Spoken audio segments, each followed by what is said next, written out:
Hallelujah. Kaya hindi na po ako magpapakahaba pa. Nais ko lang mag-exert sa inyo para naman lahat tayo, alam ko yung iba sa inyo gusto ng makinig. Hallelujah, di ba? Gusto niya ng makinig. Ang init pa naman ng ng panahon natin. Pero naniniwala ako mga kapatid. Time will come na kaya po na tayo, di ba? Hallelujah. Hindi na kayo mainitan. Ang re-reklamo nyo lang sa amin, alamig. Yeah? Pwede yung pagkakaan yung aircon. Hallelujah. Sarap ko, no? Kaso, maraming mga tao makakasumpong na kapahingaan talaga sa church. Amen. Hallelujah. Kasi baka matulog na, no? Hallelujah. Sobrang payapa. Hallelujah. Kaya, sige, hindi na po ako magpapakahaba pa. Hallelujah. Dako na po tayo sa salita ng Panginoon. Kaya ang aking share ay matatagpuan sa Psalms chapter 1, verse 1 hanggang 3. Kanina nag-usap-usap na kami about sa topic ko eh. Psalms chapter 1, verse 1 hanggang 3. Sabay-sabay natin basahin. Kung wala kayong mga Bible, dito na lang oh. 1, 2, 3, go!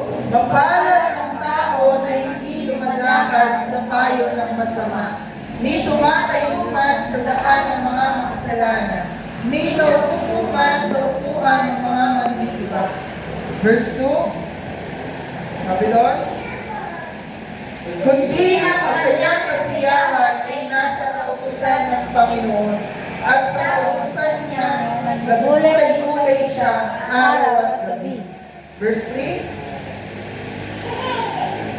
at siya'y magiging parang punong kahoy na itinanim sa siping ng mga agos ng tubig, na nagbubunga sa kanyang kapanahunan, ang kanyang dahon naman hindi malalanta, at anumang kanyang tulig ay giginhawa. Kaya pagpalain ng Panginoon ang kanyang salita. Hallelujah. Kaya tayo po yumuko, panandalian na tayo manalangin. Hallelujah. Mapagpalang Diyos na makapangyarihan sa lahat, Diyos ni Abraham, ni Jacob at Isaac. Lord, salamat po sa iyong walang hanggang pag-ibig, sa iyong grasya, Panginoon, na patuloy po namin nararanasan sa aming mga buhay.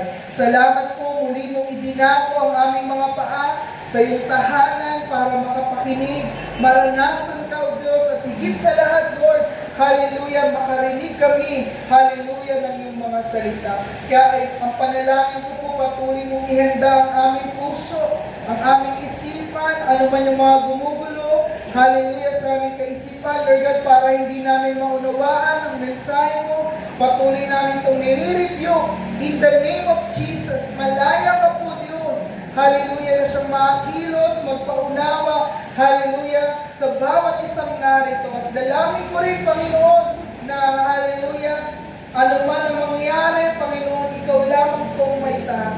Tulungan niyo po ko na may pangaral ko po yung salita sa paraan na kanilang maunawaan at meron silang, hallelujah, matututunan, Panginoon. Kaya Lord, salamat po sa pagkilos mo. Naniniwala ko kung kaninang umaga pinagtagumpay mo kami. Hallelujah. Ngayong hapon hanggang mamayang gabi, Lord God, ay patuloy mo kami pagtatagumpay. Kaya salamat po, Diyos. Hallelujah. Patuloy namin binabalik ang mataas na papuri at pagsamba sa pangalan ng Panginoong Jesus. Ang lahat ay magsabi na Amen. Hallelujah. Palakpakan natin ang Panginoon. Kaya kunin ko muna yung mga attention mo. Hallelujah. At tayo ay dadako na sa exhortation lang. Maikli lang naman ito mga kapatid. Kaya tinitilan ko siya. Ano yan? Yan, galing ah. The true blessed. Tinitilan ko siya ng the true blessed. Ang totoong pinagpala. Hindi kasi pinagpala ka naman na talaga eh. Naintindihan niyo po? Amen. Kaya dito sa binasa natin, mga kapatid, napakalinaw na mapalad daw o pinagpala ang isang tao na hindi namumuhay ayon sa payo ng masasama. Amen? Na sumusunod daw, hindi sumusunod sa mga maling halimbawa. Naintindihan niyo po? Sa halimbawa,